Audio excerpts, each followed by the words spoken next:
شخص کسی مسلمان کو قصدن مار ڈالے گا تو اس کی سزا دوزخ ہے، جس میں وہ ہمیشہ جلتا رہے گا، اور اللہ اس پر غضبناک ہوگا اور اس پر لعنت کرے گا، اور ایسے شخص کے لیے اس نے بڑا سخت عذاب تیار کر رکھا ہے۔ مومنو، جب تم اللہ کی راہ میں باہر نکلا کرو تو تحقیق سے کام لیا کرو، اور جو شخص تم کو سلام کرے اس سے یہ نہ کہو کہ تم مومن نہیں ہو، کہ اس سے تمہاری غرض یہ ہو کہ دنیا کی زندگی کا فائدہ حاصل کرو۔ سو اللہ کے پاس بہت سی غنیمتیں ہیں، تم بھی تو پہلے ایسے ہی تھے، پھر اللہ نے تم پر احسان کیا، چنانچہ آئندہ تحقیق کر لیا کرو۔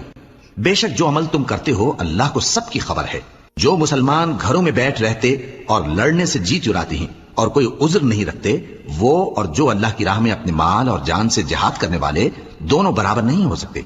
مال اور جان سے جہاد کرنے والوں کو بیٹھ رہنے والوں پر اللہ نے درجے میں فضیلت بخشی ہے، اور بہترین انجام کا وعدہ اللہ نے سب سے کیا ہے۔